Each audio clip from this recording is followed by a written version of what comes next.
والمحصنات من النساء إلا ما ملكت أيمانكم كتاب الله عليكم، وأحل لكم ما وراء ذلكم أن تبتغوا بأموالكم محصنين غير مسافحين، فما استمتعتم به منهن فآتوهن أجورهن فريضة، ولا جناح عليكم فيما تراضيتم به من بعد الفريضة، إن الله كان عليما حكيما. ومن لم يستطع منكم طولا أن ينكح المحصنات المؤمنات فمما ملكت أيمانكم من فتياتكم المؤمنات، والله أعلم بإيمانكم، بعضكم من بعض، فانكحوهن بإذن أهلهن وآتوهن أجورهن بالمعروف، محصنات غير مسافحات ولا متخذات أخدان، فإذا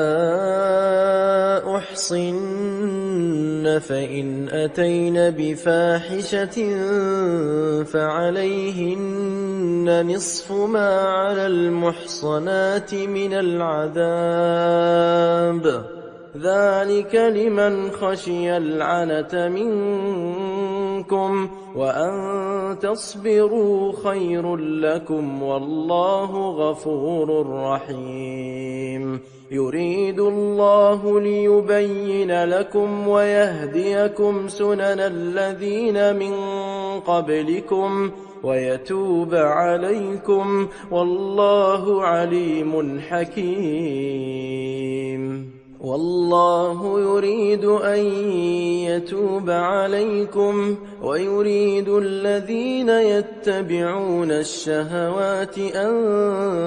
تميلوا ميلا عظيما. يريد الله أن يخفف عنكم، وخلق الإنسان ضعيفا. يا أيها الذين آمنوا لا تأكلوا أموالكم بينكم بالباطل إلا أن تكون تجارة عن تراض منكم، ولا تقتلوا أنفسكم، إن الله كان بكم رحيما. ومن يفعل ذلك عدوانا وظلما فسوف نصليه نارا، وكان ذلك على الله يسيرا. إن تجتنبوا كبائر ما تنهون عنه نكفر عنكم سيئاتكم وندخلكم مدخلا كريما. ولا تتمنوا ما فضل الله به بعضكم على بعض، للرجال نصيب مما اكتسبوا وللنساء نصيب مما اكتسبن، واسألوا الله من فضله إن الله كان بكل شيء عليما ولكل جعلنا موالي مما ترك الوالدان والأقربون والذين عقدت أيمانكم فآتوهم نصيبهم إن الله كان على كل شيء شهيدا الرجال قوامون على النساء بما فضل الله بعضهم على بعض وبما أنفقوا من أموالهم فالصالحات قانتات حافظات للغيب بما حفظ الله واللاتي تخافون نشوزهن فعظوهن واهجروهن في المضاجع واضربوهن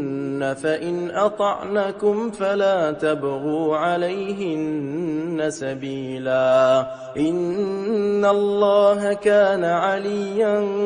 كبيرا وإن خفتم شقاق بينهما فابعثوا حكما من أهله وحكما من أهلها إن يريدا إصلاحا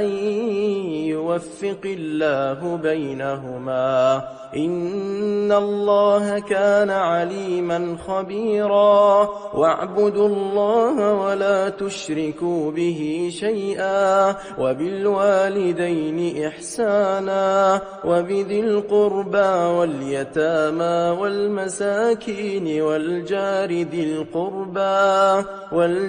ذي القربى والجار الجنب والصاحب بالجنب وابن السبيل وما ملكت أيمانكم إن الله لا يحب من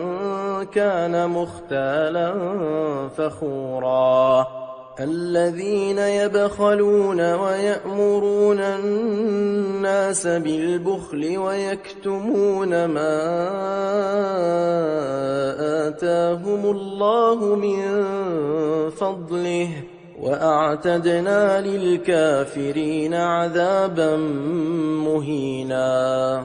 والذين ينفقون أموالهم رئاء الناس ولا يؤمنون بالله ولا باليوم الآخر ومن يكن الشيطان له قرينا فساء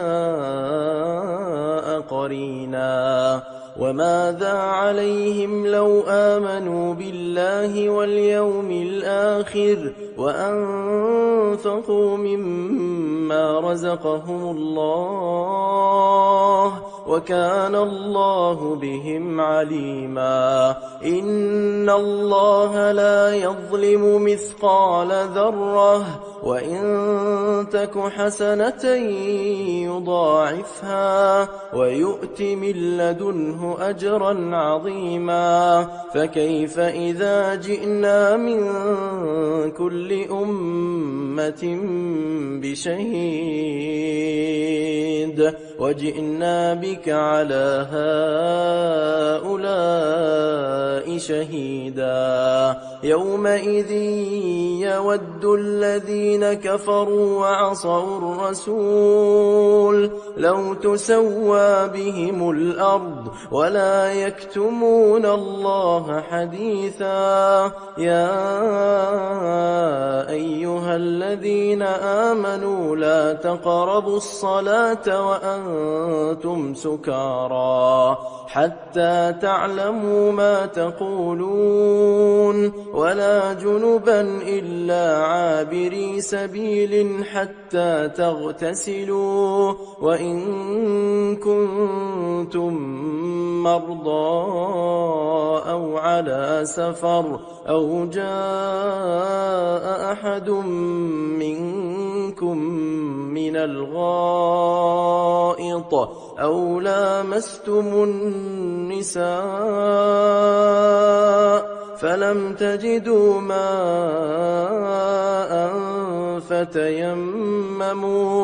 فتيمموا صعيدا طيبا فامسحوا بوجوهكم وأيديكم إن الله كان عفوا غفورا. ألم تر إلى الذين أوتوا نصيبا من الكتاب يشترون الضلالة ويريدون أن تضلوا السبيل والله أعلم بأعدائكم وكفى بالله وليا وكفى بالله نصيرا. من الذين هادوا يحرفون الكلم عن مواضعه ويقولون سمعنا وعصينا واسمع غير مسمع وراعنا ليا بألسنتهم وطعنا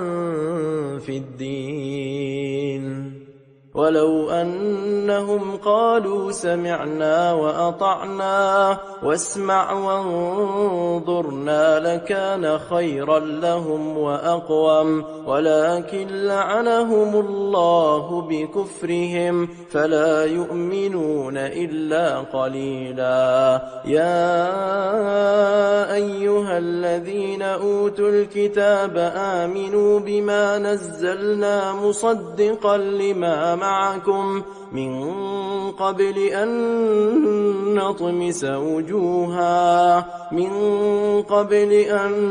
نطمس وجوها فنردها على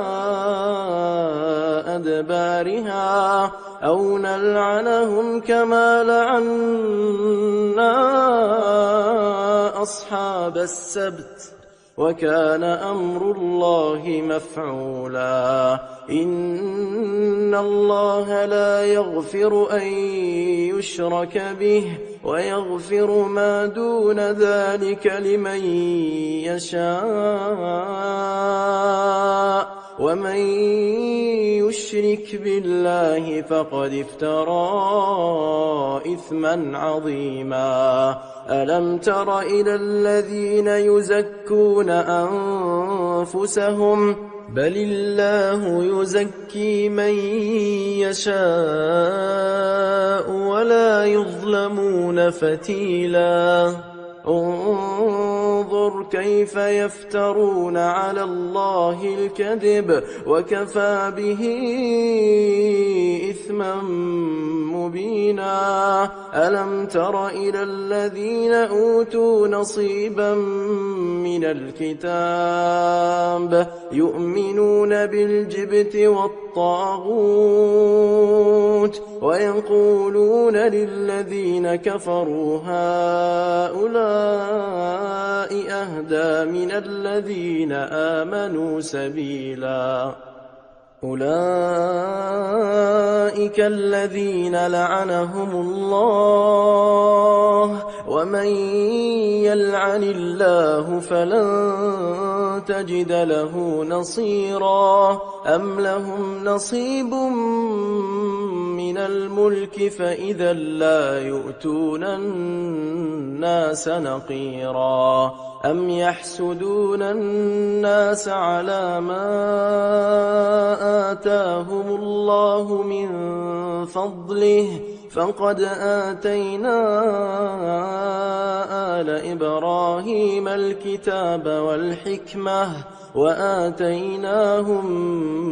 ملكا عظيما. فمنهم من آمن به ومنهم من صد عنه وكفى بجهنم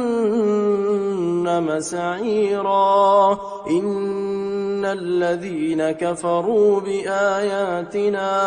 سوف نصليهم نارا كلما نضجت جلودهم بدلناهم جلودا غيرها ليذوقوا العذاب إن الله كان عزيزا حكيما والذين آمنوا وعملوا الصالحات سندخلهم جنات تجري من تحتها الأنهار خالدين فيها أبدا لهم فيها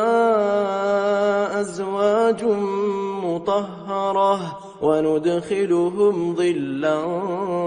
ظليلا إن الله يأمركم أن تؤدوا الأمانات إلى أهلها وإذا حكمتم بين الناس أن تحكموا بالعدل إن الله نعم يعظكم به إن الله كان سميعا بصيرا يا أيها الذين آمنوا أطيعوا الله وأطيعوا الرسول وأولي الأمر منكم فإن تنازعتم في شيء فردوه إلى الله والرسول إن كنتم تؤمنون بالله واليوم الآخر ذلك خير وأحسن تأويلا ألم تر إلى الذين يزعمون أنهم آمنوا بما أنزل إليك وما أنزل من قبلك يريدون أن يتحاكموا إلى الطاغوت وقد أمروا أن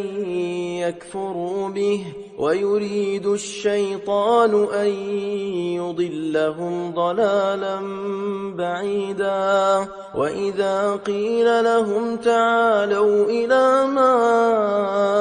أنزل الله وإلى الرسول رأيت المنافقين يصدون عنك صدودا فكيف إذا أصابتهم مصيبة بما قدمت أيديهم ثم جاءوك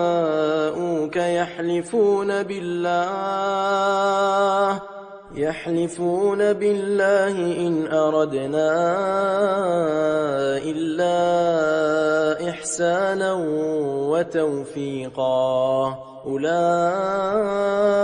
الذين يعلم الله ما في قلوبهم فأعرض عنهم وعظهم وقل لهم في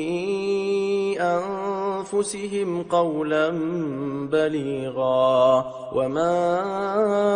أرسلنا من رسول إلا ليطاع بإذن الله ولو أنهم إذ ظلموا أنفسهم جاءوك واستغفر لهم الرسول لوجدوا الله توابا رحيما فلا وربك لا يؤمنون حتى يحكموك فيما شجر بينهم ثم لا يجدوا في أنفسهم حرجا مما قضيت ويسلموا تسليما ولو أنا كتبنا عليهم أن اقتلوا أنفسكم أو اخرجوا من دياركم ما فعلوه إلا قليل منهم ولو أنهم فعلوا ما يوعظون به لكان خيرا لهم وأشد تثبيتا وإذا لآتيناهم من لدنا أجرا عظيما ولهديناهم صراطا مستقيما ومن يطع الله والرسول فأولئك مع الذين أنعم الله عليهم من النبيين والصديقين والشهداء والصالحين وحسن أولئك رفيقا ذلك الفضل من الله وكفى بالله عليما يا أيها الذين آمنوا خذوا حذركم فانفروا ثبات أو انفروا جميعا وإن منكم لمن ليبطئن فإن أصابتكم مصيبة قال قد أنعم الله علي إذ لم أكن معهم شهيدا ولئن أصابكم فضل من الله ليقولن كأن لم تكن بينكم وبينه مودة يا ليتني كنت معهم فأفوز فوزا عظيما فليقاتل في سبيل الله الذين يشرون الحياة الدنيا بالآخرة ومن يقاتل في سبيل الله فيقتل أو يغلب فسوف نؤتيه أجرا عظيما وما لكم لا تقاتلون في سبيل الله والمستضعفين من الرجال والنساء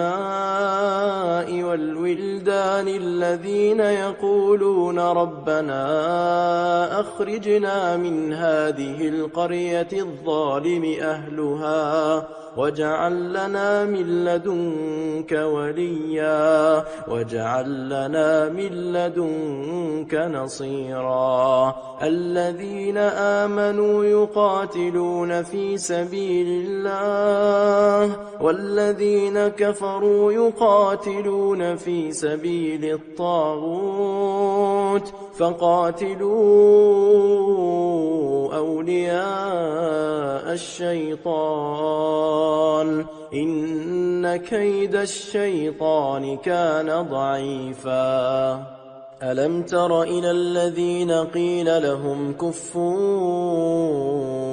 أيديكم وأقيموا الصلاة وآتوا الزكاة فلما كتب عليهم القتال إذا فريق منهم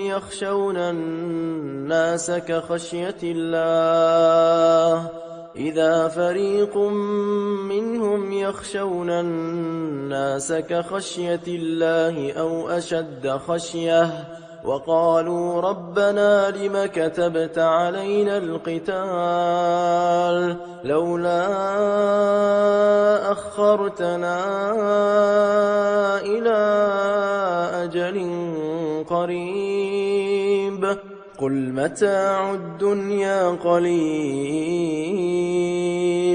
والآخرة خير لمن اتقى ولا تظلمون فتيلا أينما تكونوا يدرككم الموت ولو كنتم في بروج مشيدة وإن تصبهم حسنة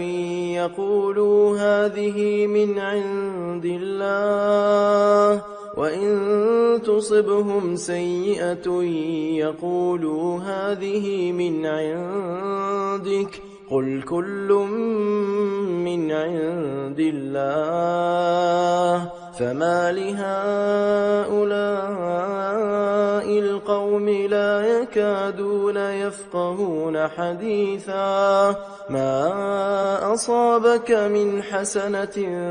فمن الله وما أصابك من سيئة فمن نفسك وأرسلناك للناس رسولا وكفى بالله شهيدا من يطع الرسول فقد أطاع الله ومن تولى فما أرسلناك عليهم حفيظا ويقولون طاعة فإذا برزوا من عندك بيت طائفة منهم غير الذي تقول والله يكتب ما يبيتون فأعرض عنهم وتوكل على الله وكفى بالله وكيلا أفلا يتدبرون القرآن ولو كان من عند غير الله لوجدوا فيه اختلافا كثيرا وإذا جاءهم أمر من الأمن أو الخوف أذاعوا به ولو ردوه إلى الرسول وإلى أولي الأمر منهم لعلمه الذين يستنبطونه منهم ولولا فضل الله عليكم ورحمته لاتبعتم الشيطان إلا قليلا فقاتل في سبيل الله لا تكلف إلا نفسك وحرض المؤمنين عسى الله أن يكف بأس الذين كفروا والله أشد بأسا وأشد تنكيلا من يشفع شفاعة حسنة يكن له نصيب منها ومن يشفع شفاعة سيئة يكن له كفل منها وكان الله على كل شيء مقيتا وإذا حييتم بتحية فحيوا بأحسن منها أو ردوها إن الله كان على كل شيء حسيبا الله لا إله إلا هو ليجمعنكم إلى يوم القيامة لا ريب فيه ومن أصدق من الله حديثا فما لكم في المنافقين فئتين والله أركسهم بما كسبوا أتريدون أن تهدوا من أضل الله ومن يضلل الله فلن تجد له سبيلا ودوا لو تكفرون كما كفروا فتكونون سواء فلا تتخذوا منهم أولياء حتى يهاجروا في سبيل الله فإن تولوا فخذوهم واقتلوهم حيث وجدتموهم ولا تتخذوا منهم وليا ولا نصيرا إلا الذين يصلون إلى قوم بينكم وبينهم ميثاق أو جاءوكم حصرت صدورهم أن يقاتلوكم أو يقاتلوا قومهم ولو شاء الله لسلطهم عليكم فلقاتلوكم فإن اعتزلوكم فلم يقاتلوكم وألقوا إليكم السلم فما جعل الله لكم عليهم سبيلا ستجدون آخرين يريدون أن يأمنوكم ويأمنوا قومهم كلما ردوا إلى الفتنة أركسوا فيها فإن لم يعتزلوكم ويلقوا إليكم السلم ويكفوا أيديهم فخذوهم واقتلوهم حيث ثقفتموهم وأولئكم جعلنا لكم عليهم سلطانا مبينا وما كان لمؤمن أن يقتل مؤمنا إلا خطأ ومن قتل مؤمنا خطأ فتحرير رقبة مؤمنة ودية مسلمة إلى أهله إلا أن يصدقوا فإن كان من قوم عدو لكم وهو مؤمن فتحرير رقبة مؤمنة وإن كان من قوم بينكم وبينهم ميثاق فدية مسلمة إلى أهله وتحرير رقبة مؤمنة فمن لم يجد فصيام شهرين متتابعين توبة من الله وكان الله عليما حكيما ومن يقتل مؤمنا متعمدا فجزاؤه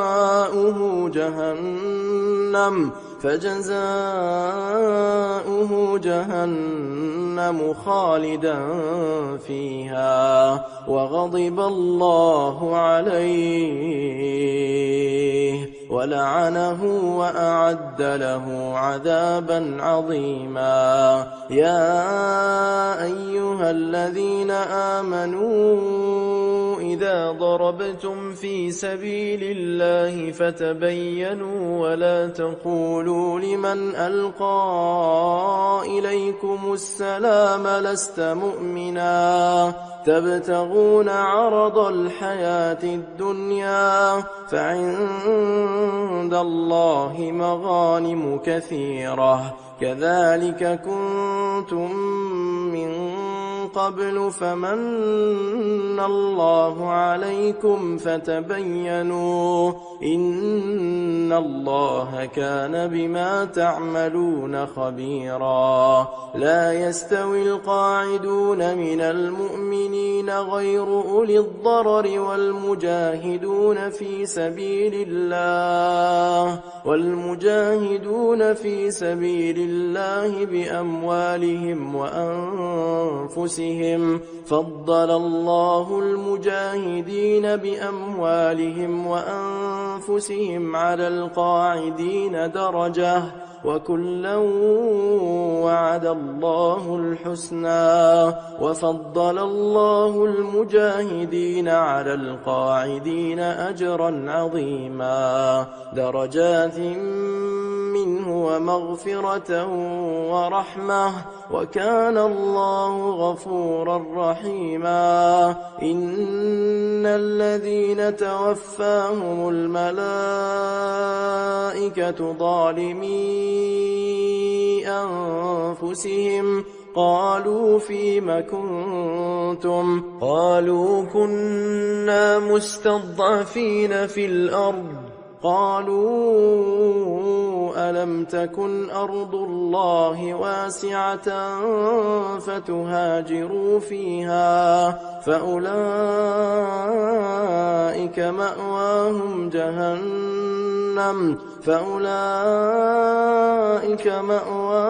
جهنم وساءت مصيرا إلا المستضعفين من الرجال والنساء والولدان لا يستطيعون حيلة ولا يهتدون سبيلا فأولئك عسى الله أن يعفو عنهم وكان الله عفوا غفورا ومن يهاجر في سبيل الله يجد في الأرض مراغما كثيرا وسعة ومن يخرج من بيته مهاجرا إلى الله ورسوله ثم يدركه الموت فقد وقع أجره على الله وكان الله غفورا رحيما وإذا ضربتم في الأرض فليس عليكم جناح أن تقصروا من الصلاة إن خفتم أن يفتنكم الذين كفروا إن الكافرين كانوا لكم عدوا مبينا وإذا كنت فيهم فأقمت لهم الصلاة فلتقم طائفة منهم معك وليأخذوا أسلحتهم فإذا سجدوا فليكونوا من ورائكم ولتأت طائفة أخرى لم يصلوا فليصلوا معك وليأخذوا حذرهم وأسلحتهم ود الذين كفروا لو تغفلون عن أسلحتكم وأمتعتكم فيميلون عليكم ميلة واحدة ولا جناح عليكم إن كان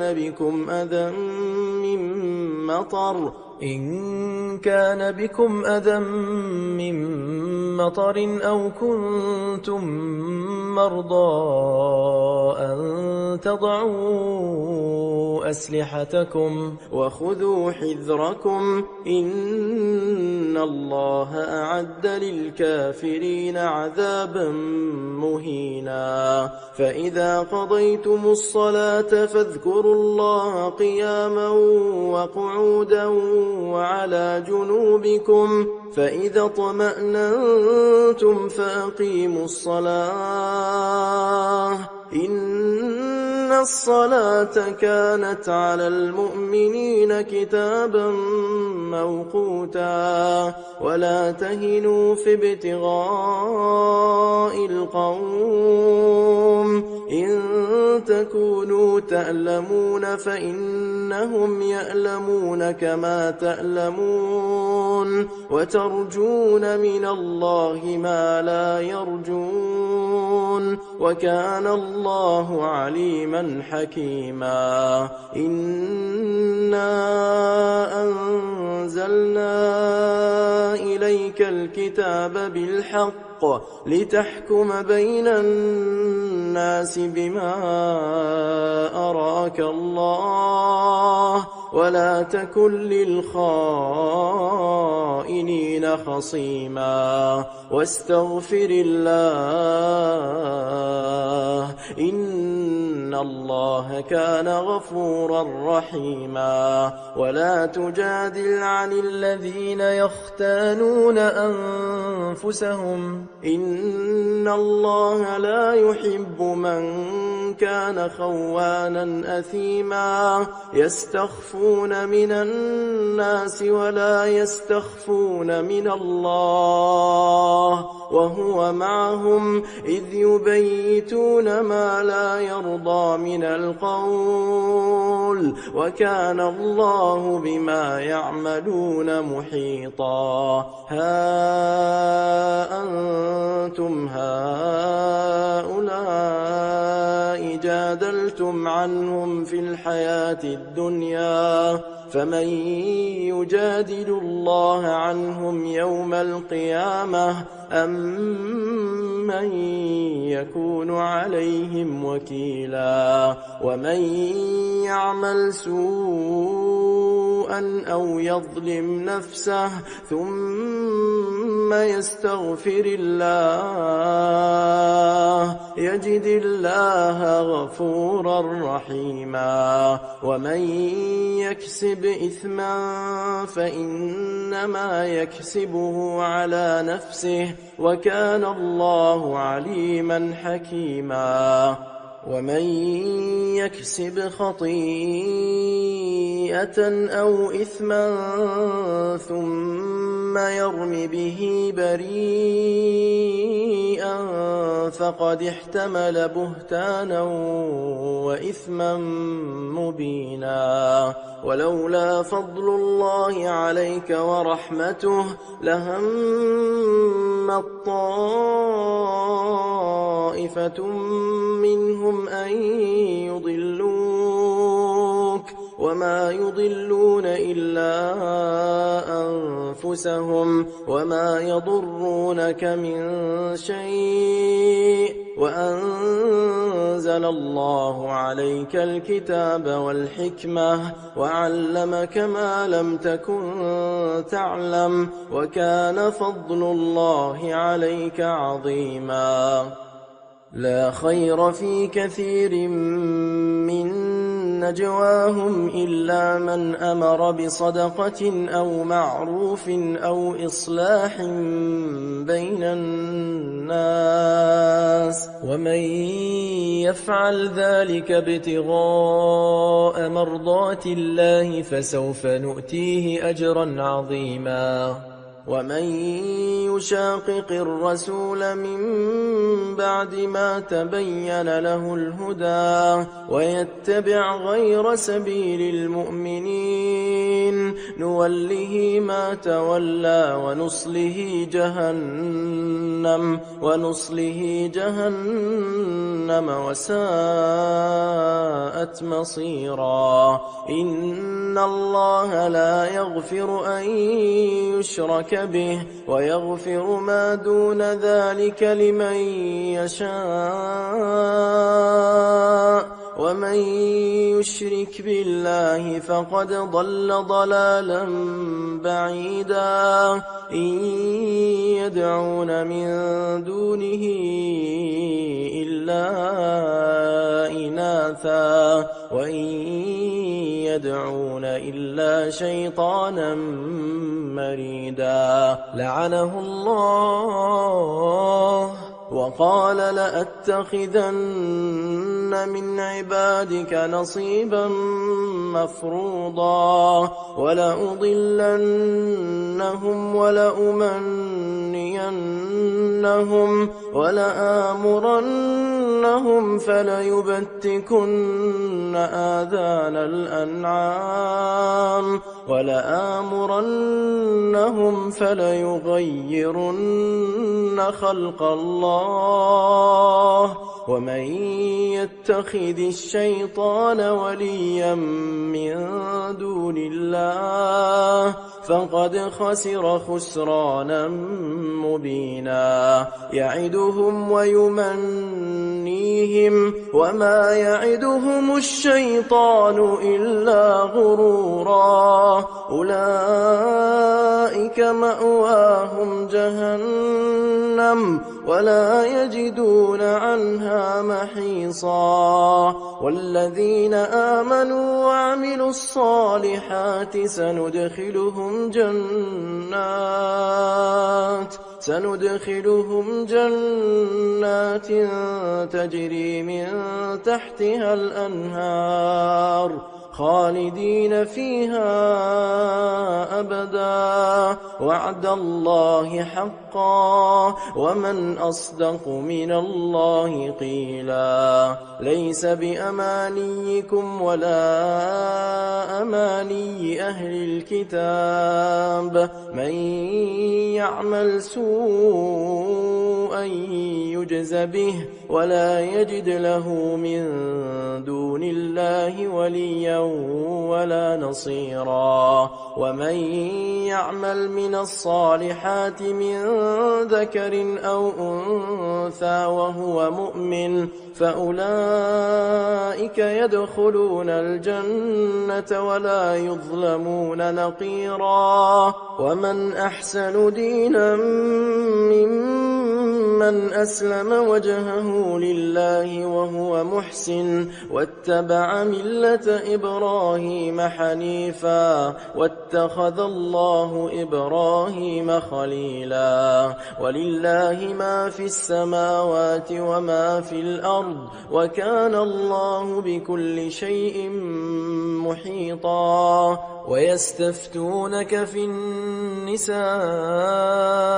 قل الله يفتيكم فيهن وما يتلى عليكم في الكتاب في يتامى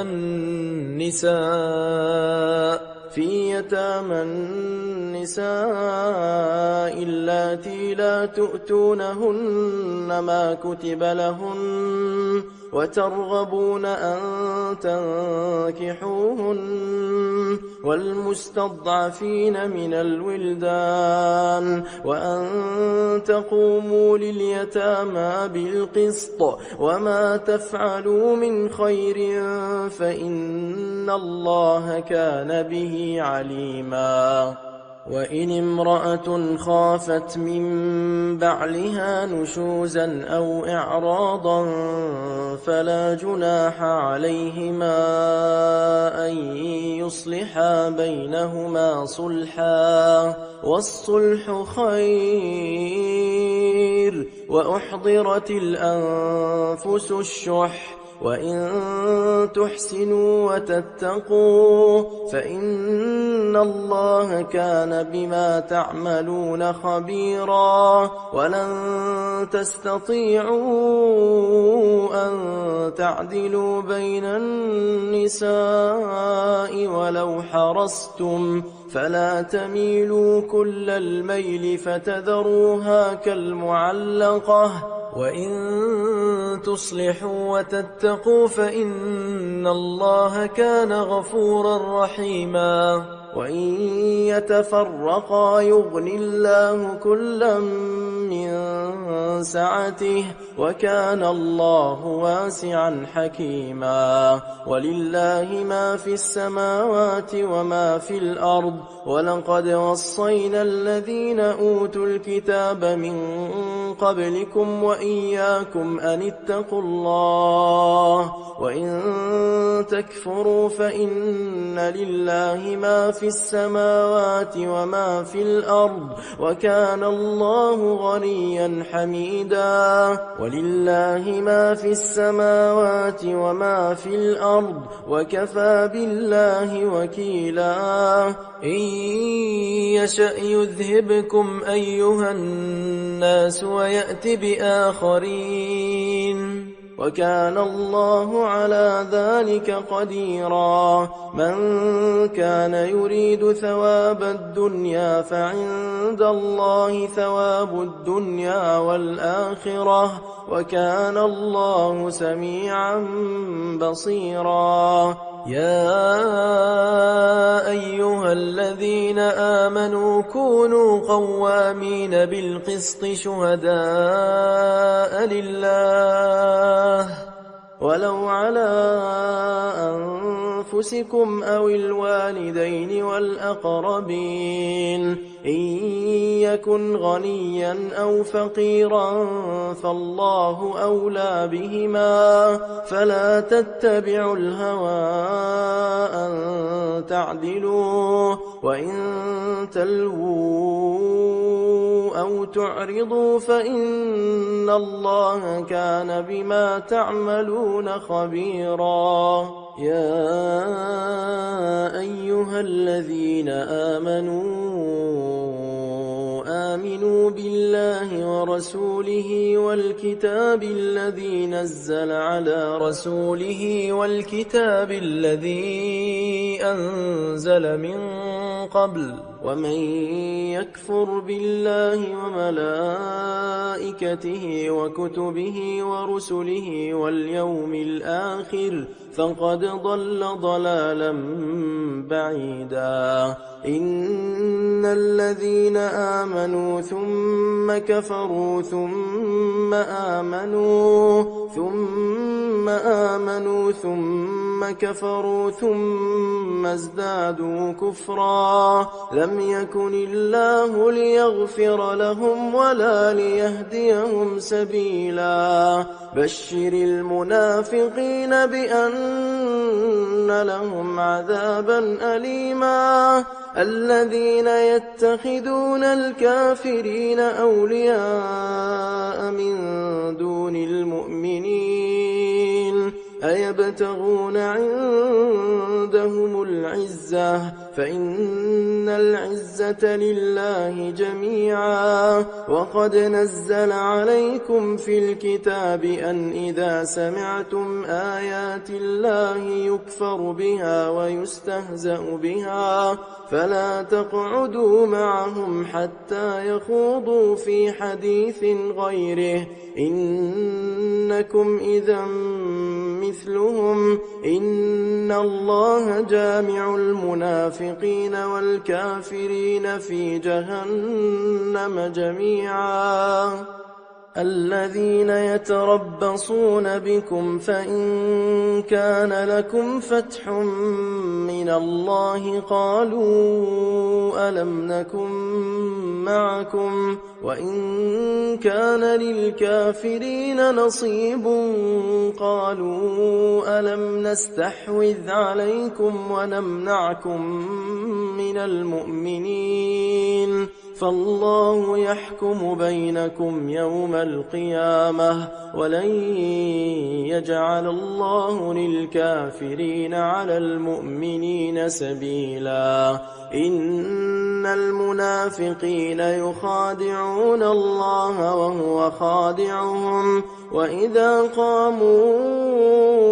إلى الصلاة قاموا كسالى يراءون الناس ولا يذكرون الله إلا قليلا مذبذبين بين ذلك لا إله هؤلاء ولا إله هؤلاء ومن يضلل الله فلن تجد له سبيلا. يا أيها الذين آمنوا لا تتخذوا الكافرين أولياء من دون المؤمنين أتريدون أن تجعلوا لله عليكم سلطانا مبينا. إن المنافقين في الدرك الأسفل من النار ولن تجد لهم نصيرا إلا الذين تابوا وأصلحوا واعتصموا بالله وأخلصوا دينهم لله فأولئك مع المؤمنين وسوف يؤتي الله المؤمنين أجرا عظيما. ما يفعل الله بعذابكم إن شكرتم وآمنتم وكان الله شاكرا عليما.